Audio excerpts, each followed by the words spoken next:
భద్రాద్రి కొత్తగూడెం జిల్లా లక్ష్మీదేవిపల్లిలోని SS convention హాల్లో తెలంగాణ రాష్ట్ర సమాచార హక్కు కమిషన్ ఆర్టీఐ చైర్మన్ పివి శ్రీనివాస్కు ఘన సన్మానం. ఖమ్మం జిల్లా ముద్దుబిడ్డ తెలంగాణ ఉద్యమ వెన్నుముక పివి శ్రీనివాస్కు పార్టీలకు, యూనియన్లకు అతీతంగా తెలంగాణ ఉద్యమ మిత్రులు, వివిధ రాజకీయ పార్టీల నాయకులు, మాజీ ప్రజాప్రతినిధులు, జర్నలిస్టులు, సింగరేణి కార్మిక సంఘాల నాయకులు, న్యాయవాదులు, విద్యా సంస్థల అధినేతలు, వ్యాపారవేత్తలు పూలదండలు, శాలువాలతో ఘనంగా సన్మానించారు. ఈ సందర్భంగా ప్రశ్నించే గొంతుక ప్రజల పక్షాన నిలబడే వ్యక్తిగా, తెలంగాణ రాష్ట్ర సాధనలో కీలక భూమిక పోషించిన పివి శ్రీనివాస్ను రాష్ట్ర ప్రభుత్వం సమాచార హక్కు కమిషన్ చైర్మన్గా నియమించడం పట్ల వారు అభినందనలు తెలియజేశారు. ఈ సందర్భంగా తెలంగాణ రాష్ట్ర సమాచార హక్కు కమిషన్ చైర్మన్ పివి శ్రీనివాస్ మాట్లాడుతూ ఉమ్మడి ఖమ్మం జిల్లా ప్రజలతో తనకున్న అనుబంధాన్ని గుర్తు చేశారు. ఎవరైనా సమస్యను తన దృష్టికి తీసుకొచ్చిన సమయంలో తనకున్న పరిచయాలతో సమస్య పరిష్కారానికి తనవంతు కృషి చేశానని తెలిపారు.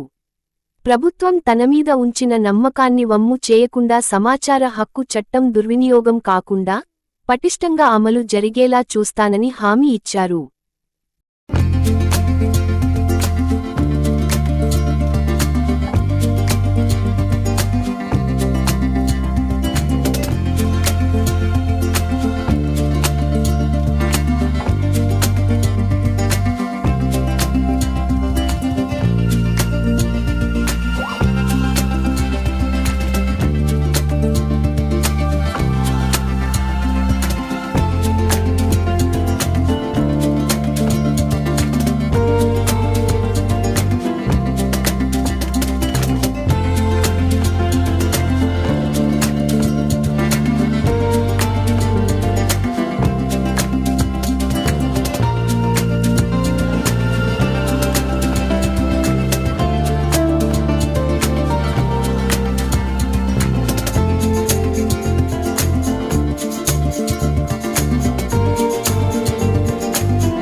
అసలు ఏంటి ఎందుకు జరుగుతుందని ఆయనకి ఈ యాక్ట్ గురించి తెలిసినట్లేదు.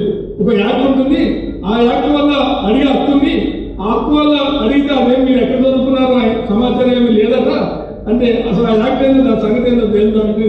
దాన్ని అప్పుడు దానికి పవర్స్ తగ్గించి 6 సంవత్సరాల నుంచి 3 సంవత్సరాలు చేసి దానికి ఉన్నటువంటి కోతలు చాలా కోతలు పెట్టారు. మీ అందరికీ తెలుసు ఆర్టీఐ గురించి. కాబట్టి సార్ అయినా ఇవాటికి కూడా అది ఒక వజ్రాయుధం, ఆయుధాన్ని సద్వినియోగం చేస్తారు. ఇందాక చాలా మంది చెప్పారు. మన నిజానికి ప్రతిదీ ఎస్సీ ఎస్టీ అట్రాసిటీ యాక్ట్ కావచ్చు, డొమెస్టిక్ కావచ్చు, రైట్ ఇన్ఫర్మేషన్ యాక్ట్ కావచ్చు, ఒక మంచి ఉద్దేశంతో అనేక పోరాటాల ఫలితంగా అనేక ఉద్యమాల ఫలితంగా వచ్చిన చట్టాలు అసలు ఉపయోగించుకోవట్లేదు.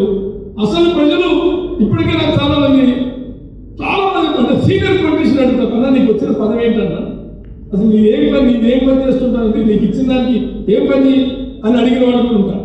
నేనేమంటున్నా అంటే అందుకనే అసలుకి అవేర్నెస్ లేదు, కొంతమంది దొంగలకు అవేర్నెస్ ఎక్కువ, నీ చట్టాన్ని అట్లా వాడతాం. కాబట్టి మనం చేయాల్సిన పని ఏంటి, దొంగకునే అవేర్నెస్ పక్కన పక్కన పెట్టి అసలైనటువంటి పేద ప్రజలు నిజమైనటువంటి సమాజానికి సేవ చేయాలనుకునే వాళ్ళకి ఈ చట్టం గురించి చెప్పి ఈ చట్టాన్ని ఎట్లా వాడుకోవాలి, ఈ చట్టాన్ని వాడుకుని ఏ రకంగా మీ జీవితాలు లేకుంటే ప్రభుత్వాన్ని ప్రశ్నించవచ్చు, ఈ చట్టాలు వాడుకుని ఏ రకంగా సమాజానికి అభ్యున్నతి వైపు నడిపించవచ్చు అనే వైపుగా మనం వాళ్ళని జాగృతం చేయాలి.